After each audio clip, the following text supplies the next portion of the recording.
بسم اللہ الرحمن الرحیم آباؤکم وابناؤکم لا تدرون ایہم اقرب لکم نفعا فریضة من اللہ ان اللہ کان علیما حکیما۔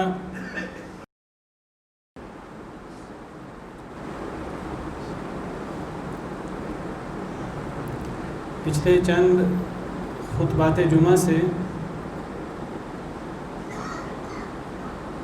وراثت کے احکام اور ان کی تفاصیل پر بات ہو رہی تھی سورہ نساء کی آیات نمبر 11 اور 12 کی روشنی میں کہ اگر کوئی شخص فوت ہو جائے تو اس شخص کے فوت ہونے پر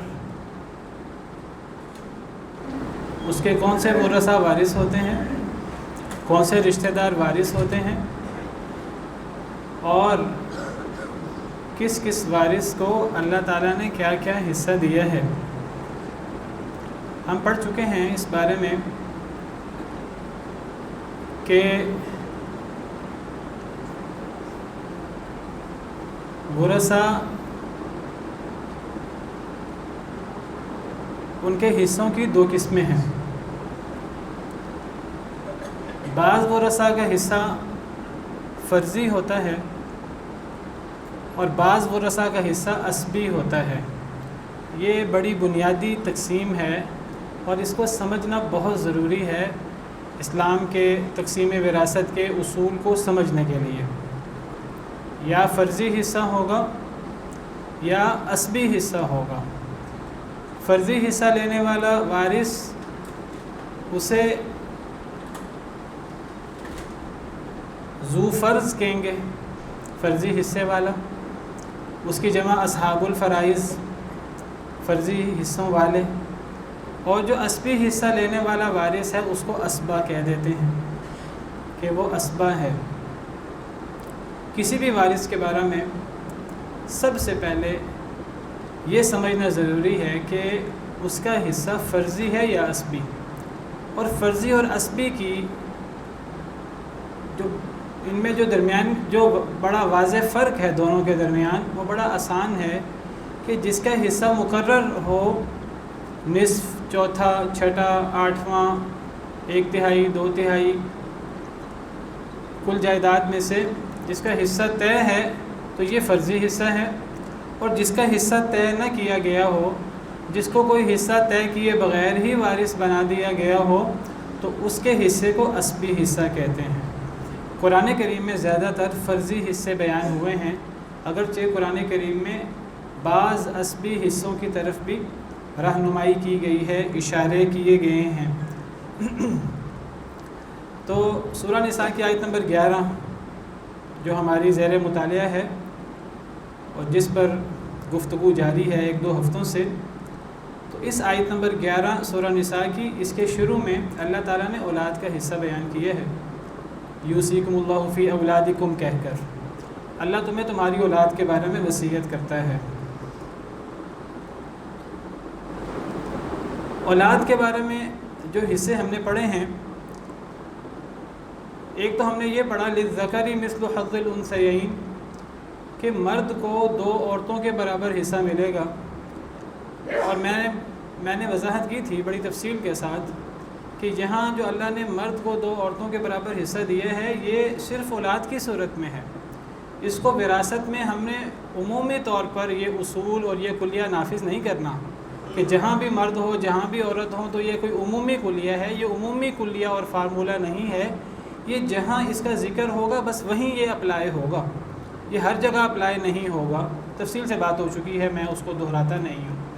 تو چونکہ یہ اولاد کے ضمن میں بات ہو رہی ہے تو جب بھی اولاد میں لڑکا لڑکی دونوں آئیں گے تو پھر مرد کو عورت سے ڈبل ملے گا، ایک مرد کو 2 عورتوں کے برابر ملے گا۔ اللہ نے یہ بتا دیا کہ مرد کا ڈبل ہوگا عورت سے، لیکن یہ نہیں بتایا کہ مرد عورت دونوں مل کر، لڑکا لڑکی دونوں مل کر اپنی ماں سے یا اپنے باپ سے لیں گے کتنا، یہ نہیں بتایا۔ جب یہ نہیں بتایا تو یہ پھر فرضی حصہ نہیں ہوا، یہ عصبی حصہ ہوا۔ اور عصبی حصہ وہ گویا کہ پہلے اصحاب الفرائض کو ان کا حصہ دیتے ہیں، جو بچ جائے وہ پھر اسبا کو دیتے ہیں، اور اگر اصحاب الفرائض ہوں ہی نہ، صرف یہی اسبا ہوں تو پھر اسبا سارا مال لے لیتے ہیں۔ اگر بیٹا بیٹی ہیں اولاد میں اور ان بیٹا بیٹی کے علاوہ کوئی وارث نہیں ہے تو سارا مال بیٹا بیٹی کا ہے، لیکن کیسے تقسیم ہوگا؟ بیٹے کو ڈبل، بیٹی کو سنگل، 3 افراد شمار کر لیں گے۔ اور اگر دیگر ورثاء بھی ہوں گے اصحاب الفرائض، پہلے اصحاب الفرائض جن کے فرضی حصے مقرر ہیں انہیں دے دیں گے، باقی بچنے والا مال لڑکا لڑکی کو دیں گے اگر بیٹا اولاد میں دونوں موجود ہوں تو۔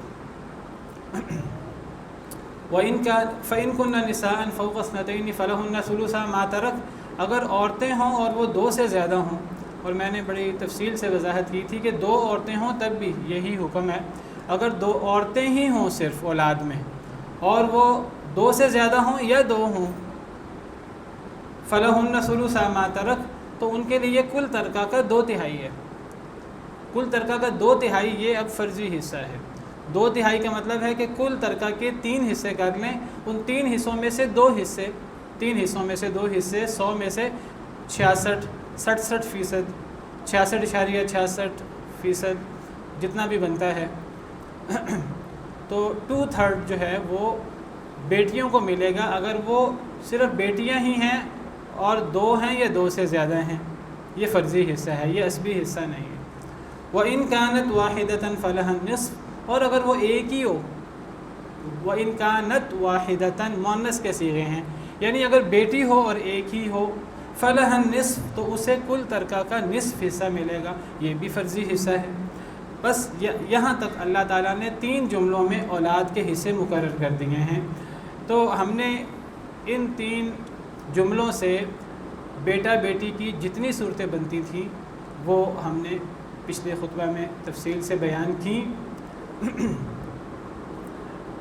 یہاں 3 صورتیں بیان ہوئی ہیں، ایک بیٹی ہو تو فرضی حصہ ہوگا اور وہ آدھا ہوگا، اگر صرف بیٹی ہو اور ایک ہی ہو۔ اگر ایک سے زیادہ بیٹیاں ہوں، 2 یا 2 سے زیادہ، بیٹا کوئی نہ ہو، تو پھر بھی فرضی حصہ ہے، اسبی حصہ نہیں ہے، فرضی حصہ ہے، تو وہ 2/3 ہوگا کل جائیداد کا۔ اور اگر لڑکا لڑکی دونوں ہیں تو یہ اسبہ ہوں گے، لیکن ان کی آپس کی نسبت، آپس کی ان کی ریشو یہ ہوگی کہ مرد ڈبل لے گا، عورت سنگل لے گی، ویسے ان کا حصہ اسبی ہوگا۔ ایک اور صورت بنتی ہے جس کا یہاں ذکر نہیں ہے، اور وہ صورت ہے کہ اگر اکیلا لڑکا موجود ہو بیٹا، یا ایک سے زیادہ لڑکے موجود ہوں، تو میں نے اس کی وضاحت کی تھی کہ پھر وہ بھی اسبہ ہوتا ہے۔ بس فرق وہاں یہ ہوتا ہے کہ اگر اکیلا اسبہ ہو تو وہ باقی سارا مال وہ اکیلا لے لیتا ہے، یا اصحاب الفرائض سے بچا ہوا سارا مال، اور اگر وہ اکیلا ہی ہو، کوئی اصحاب الفرائض میں سے بھی نہ ہو، تو کل جائیداد کا ایک ہی بیٹا اکیلا پوری جائیداد کا وارث ہوتا ہے۔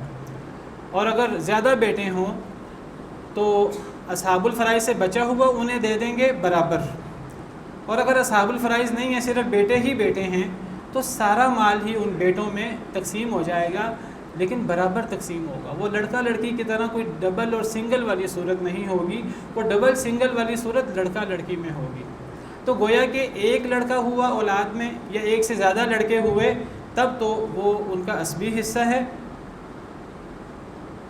اور اس کی دلیل صحیح بخاری صحیح مسلم کی حدیث ہے، جو میں نے کہا کہ ایک لڑکا ہو یا ایک سے زیادہ لڑکے ہوں، ایک بیٹا ہو یا زیادہ بیٹے ہوں، تو وہ اسبی حصہ لیں گے۔ اس کی دلیل صحیح بخاری صحیح مسلم کی معروف حدیث ہے، متفق علیہ حدیث ہے۔ نبی کریم صلی اللہ علیہ وسلم کا ارشاد ہے، آپ نے فرمایا الحق الفرائض باہلھا، فرضی حصے ان کے اہل کو دے دو، فرضی حصے ان کے اہل کو، یعنی فرضی حصے فرضی رشتہ داروں کو دے دو، اصحاب الفرائض کو دے دو۔ فما بقیہ، جو بچ جائے، فلی اولا رجل ذکر، تو وہ سب سے قریبی مرد رشتہ دار کا ہوگا۔ بہت واضح اور ایسی حدیث ہے کہ جس سے بہت سارے مسئلے حل ہوتے ہیں۔ ایک تو یہ حدیث مبارکہ جو متفق علیہ حدیث ہے، صحیح بخاری میں بھی صحیح مسلم میں بھی کئی سندوں کے ساتھ یہ حدیث مبارکہ مروی ہے۔ ایک تو اس حدیث مبارکہ سے پتہ لگتا ہے کہ اصحاب الفرائض اور اسبہ میں فوقیت اصحاب الفرائض کو ہوگی، پہلے حصہ اصحاب الفرائض کو دیا جائے گا۔ الحق الفرائض بأہلہا، فرضی حصے اصحاب الفرائض کو دے دو، فما بقیہ، اگر کچھ بچے تو پھر وہ سب سے قریبی مرد کو ملے گا. یعنی اس کا مطلب ہے اگر کچھ نہ بچے پھر نہیں ملے گا. تو کس کی اہمیت زیادہ ہوئی؟ فرضی حصوں کی. اور دیکھیے یہ جو بہت بڑا اعتراض ہے اسلام کے اصول وراثت پر، عورتوں کو آدھا حصہ دیا گیا ہے، کم حصہ دیا گیا ہے. فرضی حصے سارے عورتوں کے ہوتے ہیں، ابھی آپ دیکھیں گے. عصبی حصے زیادہ تر مردوں کے ہوتے ہیں. اگر عورتوں میں حصہ ختم ہو جائے، مردوں کا حصہ کبھی ایسا بھی ہوتا ہے کہ مردوں کے لیے حصہ بچتا ہی نہیں.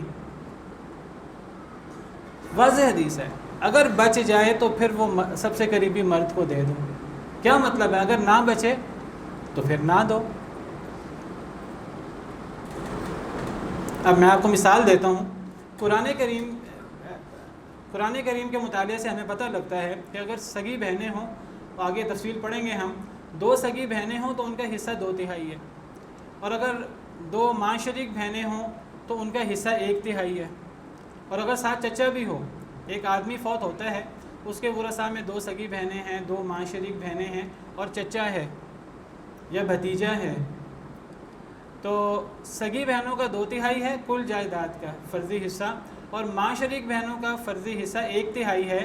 تو اگر کل جائیداد 6 لاکھ ہے تو 4 لاکھ 2 سگی بہنوں کو مل جائے گی اور 2/3 اور 1/3 ماں شریک بہنوں کو مل جائے گا. اگر 2 ماں شریک بہنیں ہیں 1/3 انہیں مل جائے گا 2 لاکھ. تو 4 لاکھ اور 2 لاکھ سارا بہنوں میں تقسیم ہو جائے گا. بھتیجے کے لیے، اگر بھتیجا ہو یا چچا ہو جو اسبہ ہیں، ان کے لیے کچھ نہیں بچے گا. یہ حدیث مبارکہ کا مطلب ہے.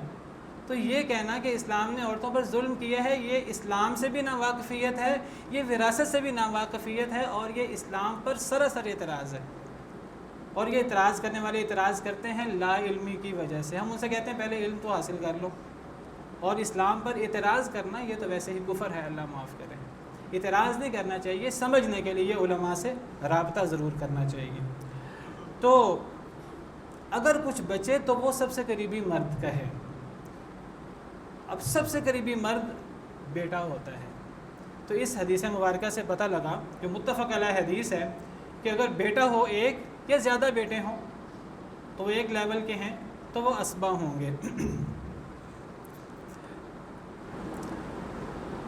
تو مسئلہ بڑا واضح ہو گیا کہ ایک بیٹا ہو یا زیادہ بیٹے ہوں اسبا ہیں، برابر حصہ لیں گے. ایک بیٹا بیٹی مل کر ہیں تو یہ مل کر اسبا ہیں، لیکن بیٹوں کو ڈبل ملے گا، بیٹی کو سنگل ملے گا. اور اگر صرف بیٹیاں ہیں تو پھر ان کا فرضی حصہ ہوگا، یہ اسبا نہیں ہو سکتی. ایک بیٹی ہوگی تو کل جائیداد کا آدھا حصہ لے گی، اور اگر ایک سے زیادہ بیٹیاں ہوں، 2 یا 2 سے زیادہ، تو وہ کل جائیداد کا 2/3 لیں گی. وہ اس فرضی حصے سے زیادہ نہیں لے سکتی. یہ کل تفصیل ہے جو قرآن کریم سے اور احادیث مبارکہ سے ہمیں پتہ لگی. اب یہ تو بیٹا بیٹی کا معاملہ ہے. میں نے ذکر کیا تھا کہ اللہ تعالیٰ نے یہاں لفظ بیٹا بیٹی استعمال نہیں کیا، اللہ نے یہاں لفظ اولاد استعمال کیا. یوصیکم اللہ فی اولادکم، اور اولاد کی بات کر کے پھر اللہ نے مرد اور عورت کی بات کی ہے آگے. اس سے ہمیں اولاد میں جو سب سے قریبی اولاد ہے بیٹا بیٹی، اور ان کی جو تفصیلات میں آپ کے سامنے ذکر کر چکا ہوں، ایک تو اس کی وضاحت ملی. اب اولاد میں تو صرف صلبی اولاد اور جو سب سے قریبی اولاد ہے بیٹا بیٹی وہ نہیں آتے، اولاد کی اولاد بھی تو اولاد میں آتی ہے. اولاد کی اولاد بھی اولاد میں آتی ہے.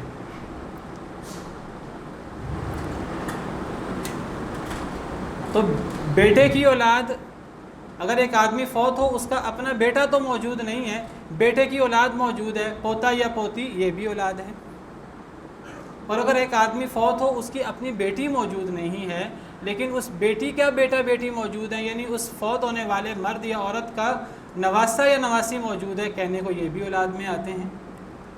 اب کیا پوتا پوتی اور نواسا نواسی کا بھی یہی حصہ ہے جو ہم نے اولاد کا پڑھا؟ نواسا نواسی وہ بیٹا بیٹی کی طرح نہیں ہے. بیٹا بیٹی کی طرح پوتا پوتی ہیں. پوتا پوتی کا معاملہ بیٹا بیٹی کی طرح ہوتا ہے، کیونکہ بیٹا بیٹی میں تو کوئی واسطہ نہیں ہوتا، باپ یا ماں اور ان کی بیٹا بیٹی میں کوئی واسطہ نہیں ہوتا، لیکن پوتا پوتی میں جو واسطہ ہے وہ مرد کا ہے۔ اگر مرد کا واسطہ ہو تب پھر پوتا پوتی وہ بیٹا بیٹی کے قائم مقام ہو جاتے ہیں۔ جہاں تک نواسہ نواسی کا معاملہ ہے، وہ بھی کبھی کبھی بیٹا بیٹی کے قائم مقام ہو جاتے ہیں، لیکن وہ بعد میں ہوتے ہیں۔ اگر کوئی وارث نہ ہو تب پھر نواسہ نواسی بھی وارث ہو جاتے ہیں، لیکن اگر دیگر وارث ہوں تب پھر نواسہ نواسی بیٹا بیٹی کی جگہ پر نہیں آتے۔ تو آپ یہ بات یاد رکھیے کہ جو حکم بیٹا بیٹی کا ہے وہ حکم پوتا پوتی کا تو ہے، لیکن وہ حکم نواسہ نواسی کا نہیں ہے۔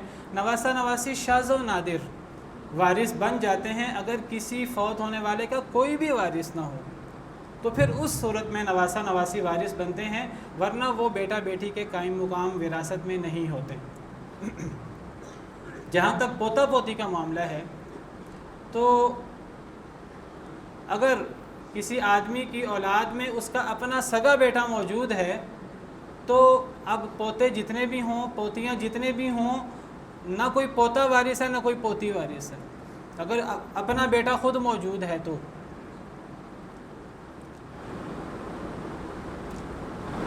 اگر بیٹا بھی موجود نہیں ہے، بیٹی بھی موجود نہیں ہے، سگا بیٹا بیٹی موجود نہیں ہے، پوتا پوتی ہیں، جو معاملہ بیٹا بیٹی کا ہے وہی معاملہ ہو بہو پوتا پوتی کا ہو جائے گا۔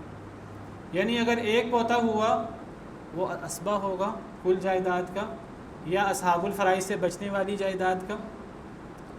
اگر زیادہ پوتے ہوئے، چاہے وہ ایک ہی بیٹے سے ہوں چاہے وہ زیادہ بیٹوں سے ہو، لیکن کوئی بھی بیٹا نہیں ہے، 2 پوتے ہیں، 4 ہیں، 10 ہیں، تو وہ اصحاب الفرائض سے بچنے والا سارا مال وہ ان میں برابر تقسیم ہو جائے گا۔ اگر کوئی اصحاب الفرائض میں سے نہیں ہے تو سارا کا سارا مال پوتوں میں تقسیم ہو جائے گا، اگر کوئی بیٹا نہیں ہے تو۔ اور اگر پوتا پوتی دونوں موجود ہیں تو للذکر مثل حظ الانثیین پہ عمل ہوگا، یعنی یہ اسبہ ہوں گے اور پوتے کو ڈبل ملے گا، پوتی کو سنگل ملے گا، جس طرح بیٹا بیٹی کا معاملہ ہے وہی معاملہ پوتا پوتی کا ہوگا، بشرطے کہ بیٹا بیٹی میں کوئی موجود نہ ہو۔ اور اگر صرف ایک پوتی موجود ہو تو وہ ایک بیٹی کی طرح کل جائیداد کا آدھا حصہ لے گی، بشرطے کہ کوئی بیٹا بیٹی موجود نہ ہو۔ اور اگر 2 یا 2 سے زیادہ پوتیاں موجود ہیں، چاہے وہ ایک بیٹے سے ہیں چاہے وہ زیادہ بیٹوں سے ہیں، اس سے فرق نہیں پڑتا، تو وہ جتنی بھی زیادہ ہو جائیں، بیٹے فوت ہو چکے ہیں سب، بیٹیاں فوت ہو چکی ہیں، اب پوتیاں ہیں، چاہے وہ 20 ہو جاتی ہیں، وہ 15 ہو جاتی ہیں، وہ 10 ہو جاتی ہیں، وہ جتنی بھی ہو جائیں وہ 2/3 سے زیادہ نہیں لے سکتی، کیونکہ اللہ تعالیٰ نے اولاد کے بارے میں فرمایا اگر اولاد میں عورتیں ہوں گی وہ 2/3 سے زیادہ نہیں لے سکیں گی۔ فَإِن كُنَّ نِسَاءً فَوْقَ اثْنَتَيْنِ فَلَهُنَّ ثُلُثَا مَا تَرَكَ، 2/3 لے سکیں گی، اس سے زیادہ نہیں لے سکیں گی۔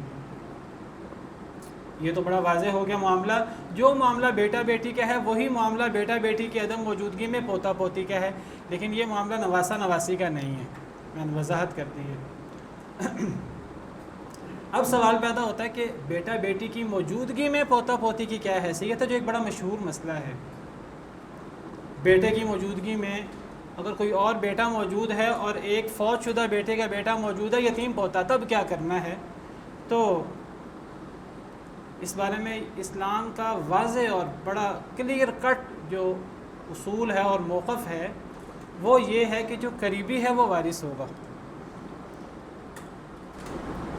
اگر بیٹا موجود ہے اور 7 پوتے پوتیاں جتنے بھی موجود ہیں، آپ سمجھے ایک بیٹا ہے اور 10 پوتے ہیں، چاہے ان میں سے کوئی یتیم ہو چاہے ان میں سے کوئی یتیم نہ بھی ہوں، اگر ایک بھی بیٹا آ گیا وہ 10 کے 10 پوتوں میں سے کوئی ایک بھی وارث نہیں ہے، کیونکہ حدیث مبارکہ بڑی کلیئر ہے صحیح بخاری کی، الحق الفرائض باہلھا، فرضی حصے پہلے ان کو ختم کر دو، ان کے وہ حصے دے دو فرضی حصے، فما بقیہ جو بچ جائے فلی اولا رجل ذکر، وہ سب سے قریبی مرد کا ہوگا۔ تو مرنے والے مرد سے یا مرنے والی عورت سے بیٹا زیادہ قریب ہے کہ پوتا زیادہ قریب ہے؟ بیٹا زیادہ قریب ہے، چاہے پوتا زیادہ ضرورت مند ہو، یہ وراثت میں ضرورت مند کو نہیں دیکھتے، یہ بات بھی یاد رکھیے۔ وراثت کے اندر اصل چیز رشتہ داری ہے، جس کی رشتہ داری زیادہ ہوگی وہ زیادہ قریبی رشتہ دار ہوگا، وہ پہلے وارث ہوگا۔ جس کی رشتہ داری دور کی ہوگی چاہے وہ ضرورت مند زیادہ ہو، وہ دور کا ہونے کی وجہ سے محروم ہو جائے گا۔ یہ نہیں دیکھنا کہ کس کو زیادہ ضرورت ہے. اگر زیادہ ضرورت دیکھنی ہو پھر تو اگر 2 بیٹے ہیں اسلام کے مطابق دونوں بیٹے برابر وارث ہیں. ویسے اگر آپ دیکھیں کہ وہ تو ہر بندہ کہے گا کہ اگر ایک بیٹا اس کے وہ کھاتا پیتا ہے, دوسرا بیٹا وہ ہینڈ ٹو ماؤتھ ہے, تو جو ہینڈ ٹو ماؤتھ ہے اس کو زیادہ حصہ ملنا چاہیے. لیکن اسلام میں اس طرح نہیں ہے. یہ جو ہم نے کسی کی مدد کرنی ہے, کسی کی غم گساری کرنی ہے, یہ وراثت لینے کے بعد کر لی جائے, لیکن اس کو وراثت سے پورا نہ کیا جائے. وراثت میں 2 بیٹے برابر ہیں. 50 سال کا بیٹا اور 1 سال کا بیٹا وراثت میں برابر ہے. یہ نہیں کہیں گے وہ 1 سال کا ہے اسے زیادہ ضرورت ہے, یہ 50 سال کا ہے اسے ضرورت نہیں ہے, یہ تو کاروبار چلا رہا ہے. 2 بیٹے ہیں اور 2 بیٹے برابر کے وارث ہیں. ایک مالدار ہے ایک غریب ہے, دونوں برابر کے وارث ہیں. اسی طرح اگر ایک بیٹا ہے اور ایک پوتا ہے یا زیادہ پوتے ہیں تو بیٹے کی موجودگی میں پوتا وارث نہیں ہو سکتا. اور ہمارے پاکستانی قانون کے اندر یہ بات غلط طور پہ لکھی ہوئی ہے جو کتاب و سنت کے صریح خلاف ہے. کوئی ایک عالم کی رائے بھی یہ نہیں ہے. وہ ہمارے آئلی قوانین میں ایوب دور سے یہ بدعت اللہ معاف کرے جاری ہوئی ہے, اور ہمارے قانون کا حصہ بھی ہے کہ جو یتیم پوتا ہوتا ہے اسے وہ اگر یتیم پوتا ہو وہ اسے اس کے باپ کا حصہ دے دیتے ہیں. وہ کہتے ہیں اس کے باپ کو زندہ کنسیڈر کر کے اس کا حصہ اس کے بیٹے کو دے دیں گے. اگر ایک آدمی کے 2 بیٹے تھے, دونوں بیٹوں سے ہم فرض کر لیتے ہیں ایک اولاد تھی, ایک بیٹا تھا دونوں بیٹوں سے. اب وہ آدمی جو دادا ہے وہ فوت ہو گیا. اب اس کے 2 بیٹے تھے لیکن ان میں سے ایک بیٹا اس کی زندگی میں فوت ہو گیا. اس فوت شدہ بیٹے کا بیٹا بھی موجود ہے, پوتا وہ یتیم ہے, اور وہ جو دوسرا بیٹا ہے وہ حیات ہے دادا کا. دوسرا بیٹا اس یتیم پوتے کا چچا یا تایا وہ حیات ہے, اس کا اپنا بیٹا بھی زندہ ہے. اب ایک بیٹا ہے اور 2 پوتے ہیں. ایک پوتا یتیم نہیں ہے, دوسرا پوتا یتیم ہے. یہ دونوں پوتے وارث نہیں ہیں. نہ یتیم پوتا وارث ہے نہ جو یتیم نہیں ہے وہ وارث ہے. دونوں دور کے ہیں, دادا سے دونوں کا رشتہ دور کا ہے. اگر بیٹا نہ ہوتا, ایک بیٹا بھی نہ ہوتا, دونوں وارث ہو جاتے. لیکن جب بیٹا آ گیا تو نبی صلی اللہ علیہ وسلم کا ارشاد ہے اور آپ کی زبان سے حق کے علاوہ کچھ نہیں نکلتا تھا. آپ نے فرمایا سب سے قریبی مرد رشتہ دار وارث ہوگا. تو بیٹا سب سے قریبی مرد رشتہ دار ہے. 2 ٹوک نس موجود ہے, پوری امت کا اجماع ہے. کوئی سنی کوئی شیعہ کسی کا کوئی اختلاف نہیں ہے. لیکن ہمارے قانون کے اندر یہ چیز غلط شامل ہے. ہمارا جو سارا قانون ہے وراثت کا وہ تقریباً سارا اسلامی ہے, شرعی ہے, سوائے 1-2 چیزوں کے جس میں یہ مسئلہ صحیح نہیں ہے یتیم پوتے والا. بیٹے کی موجودگی میں نہ پوتا وارث ہے نہ پوتی وارث ہے. بیٹی کی موجودگی میں پوتا بھی وارث ہوتا ہے, پوتی بھی وارث ہوتی ہے, لیکن کچھ تفصیل ہے اس کی. بیٹی اگر ایک ہے اور اس کے ساتھ جتنے بھی پوتے ہیں, یا بیٹی ایک ہو یا زیادہ ہو تو پوتے وارث ہوتے ہیں. بیٹی ایک ہے تو وہ آدھا مال لے لے گی, زیادہ بیٹیاں ہیں تو وہ 2/3 مال لے لیں گی, جو باقی بچے گا وہ پوتے لے لیں گے. اگر ایک پوتا ہے یا زیادہ پوتیاں ہیں, پوتے یہاں اسبہ ہو جائیں گے. حدیث مبارکہ کے مطابق الحق الفرائض باہلھا, پہلے اصحاب الفرائض کو ان کے حصے دے دو. بیٹی یا بیٹیاں اصحاب الفرائض ہیں, انہیں ان کا حصہ دے دیں گے, جو بچے گا وہ سب سے قریبی مرد کو دے دیں گے.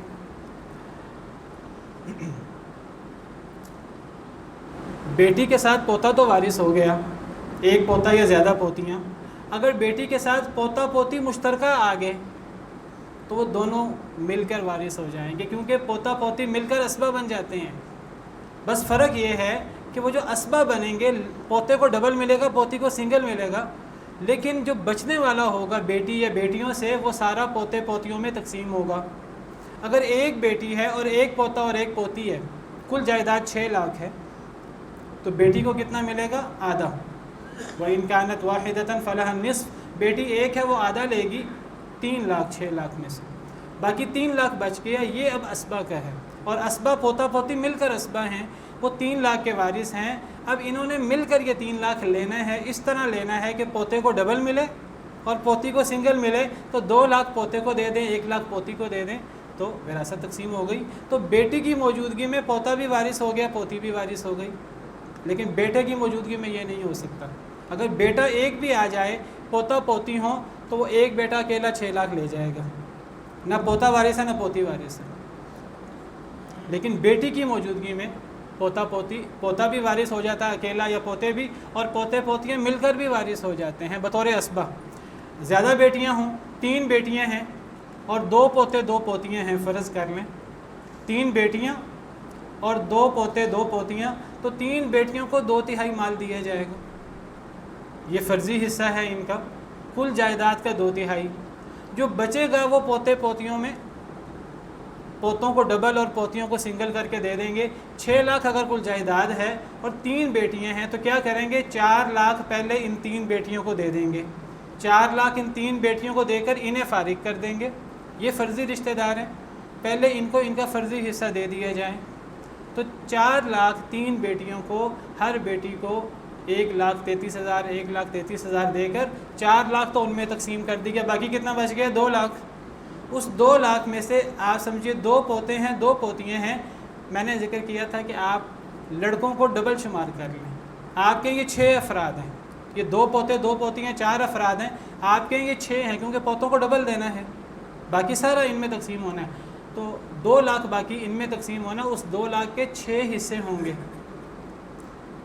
ان 6 حصوں میں سے 2 حصے پوتوں کو دے دیں, 1 حصہ پوتی کو دے دیں.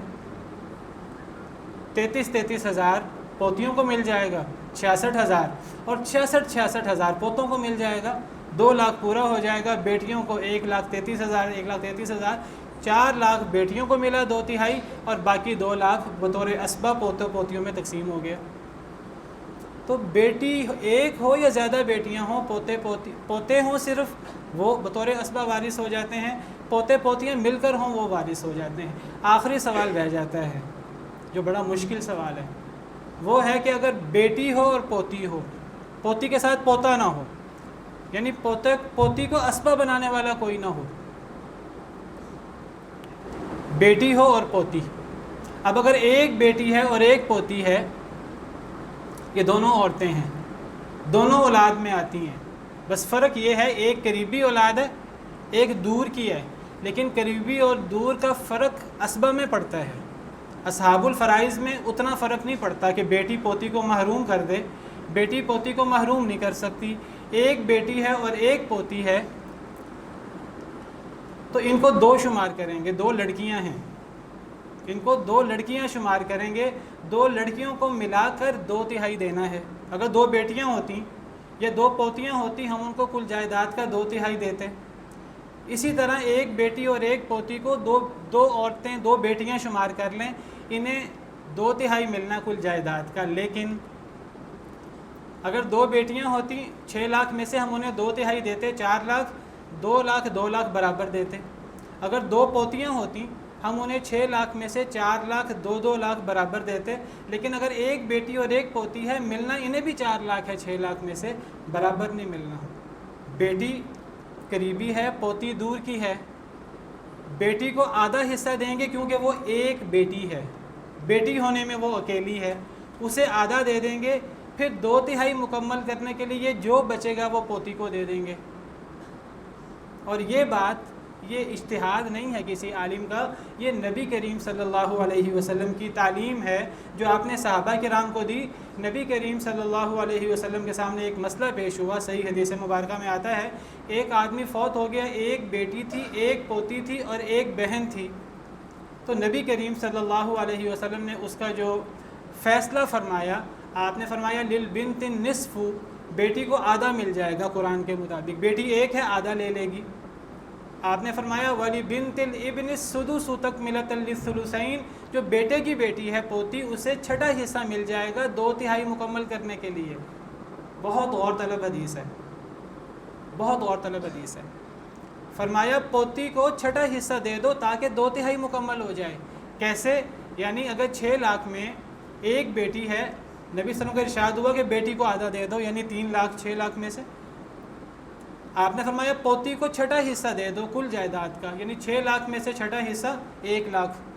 آپ نے فرمایا کہ 6 لاکھ میں سے 6ٹھا حصہ پوتی کو دے دو، یہ بیٹی کا اور بیٹی کا آدھا اور پوتی کا چھٹا حصہ مل کر 2/3 بن جائے گا۔